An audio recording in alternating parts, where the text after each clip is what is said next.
है मसीह का प्यारा वचन, ये है वचन प्यारा।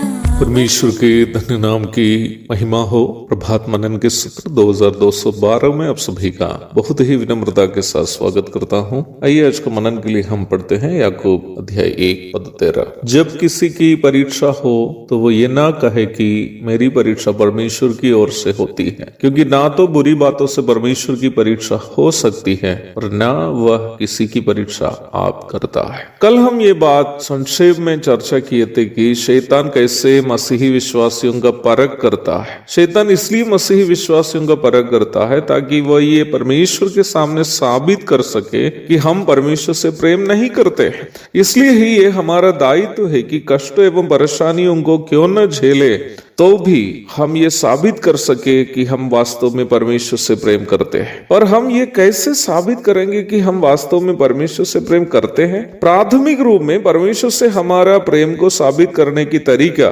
परमेश्वर के वचन का पालन करना ही है। प्रभु यीशु मसीह ने कहा, यदि कोई मुझसे प्रेम रखेगा तो वो मेरे वचन को मानेगा। जो मुझसे प्रेम नहीं रखता वो मेरे वचन नहीं मानता। यूहन्ना रचित सुसमाचार 14वां अध्याय उसकी पद 23 और 24। यूहन्ना की पहली पत्री 2 अध्याय 4 और 5 में हम इस प्रकार पढ़ते हैं, जो कोई ये कहता है मैं उसे जान गया हूं और उसकी आज्ञाओं को नहीं मानता, वो झूठा है और उसमें सत्य नहीं। पर जो कोई उसके वचन पर चले उसमें सचमुच परमेश्वर का प्रेम सिद्ध हुआ है। कहने का तात्पर्य यह है कि परमेश्वर से हमारा प्रेम को साबित करने का सर्वप्रथम तथा सबसे महत्वपूर्ण तरीका परमेश्वर के वचन का पालन करना ही है।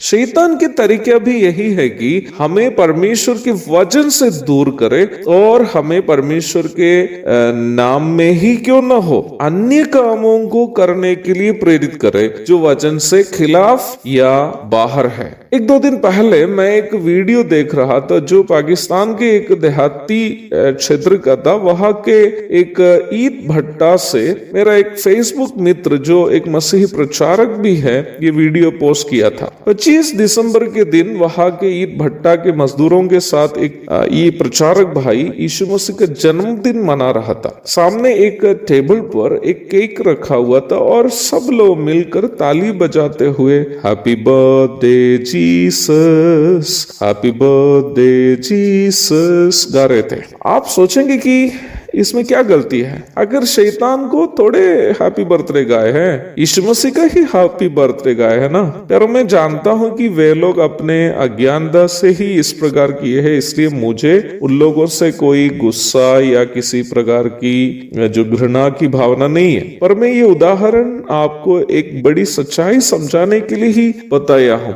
जब शैतान हव्वा से परमेश्वर के द्वारा मना किया गया फल खाने के लिए कह रहा था, वह क्या बोलकर हव्वा को प्रोत्साहित कर रहा था? शैतान ने हव्वा से ये कहा कि उसे खाने से वह भले बुरे का ज्ञान पाकर परमेश्वर के तुल्य हो जाएगा। शैतान ये नहीं कह रहा था कि फल खाने से हव्वा शैतान के समान हो जाएगी और परमेश्वर के दुश्मन बन जाएगी, ऐसे कुछ नहीं बोला। नया नियम की शिक्षा भी यह है कि हर एक पापी मनुष्य यीशु मसीह के समान हो जाए, यीशु मसीह पर विश्वास करते हुए। यदि ऐसी बात है तो परमेश्वर के तुल्य होने के लिए हव्वा ने जो चाहा कैसे गलत हो सकता है? गलत इसलिए है कि परमेश्वर के समान हो जाना परमेश्वर की इच्छानुसार अथवा उनके वचनानुसार होना चाहिए, ना कि शैतान के षड्यंत्र के द्वारा। नया नियम की ओर आइए। 40 दिन के उपवास के बाद प्रभु यीशु मसीह जब भूखे प्यासे थे, शैतान उसके पास पहुंचा। भूखे प्यासे यीशु मसीह को देख करके तरस खाने का बहाना दिखाते हुए प्रभु को वह सलाह देता है कि वो पत्थर को आज्ञा दे कि वे रोटी बन जाए ताकि यीशु मसीह का भूख मिट जाए। एक प्रकार देखने से शैतान ने कौन सी बुरी बात कह दी है? थोड़े चोरी करके या किसी से हड़प कर खाने के लिए कहा था। भूखे यीशु मसीह को पत्थर को रोटी में तब्दील करके खाने के लिए कहना थोड़े गलत है। यीशु मसीह का जवाब शैतान से क्या था मालूम है? मनुष्य केवल रोटी ही से नहीं परंतु हर एक वचन वचन से, जो परमेश्वर के मुख से निकलता है, जीवित रहेगा। प्रभु शैतान से क्या कह रहा था? क्या प्रभु का कहना यह था कि जब भी मनुष्य को भूख लगे तो रोटी नहीं खानी है पर बाइबल उठाकर खानी है? कभी नहीं। प्रभु का कहना यह था कि बात जो शैतान ने कहा, सही हो या गलत, शैतान का सलाह सुनना ही नहीं है, क्योंकि उसके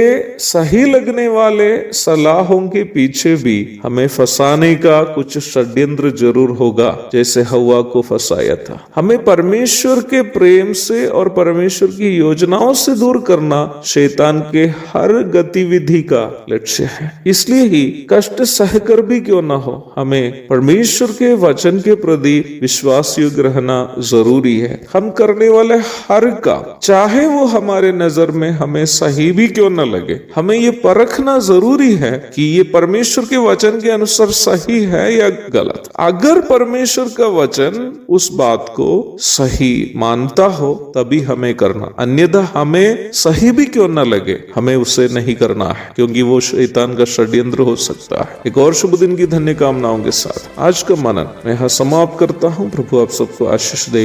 आमीन।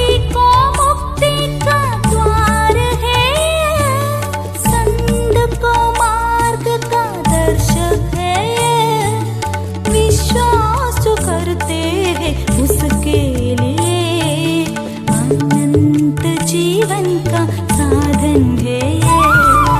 ये है वचन, प्यारा वचन, यीशु मसीह का प्यारा वचन। ये है वचन।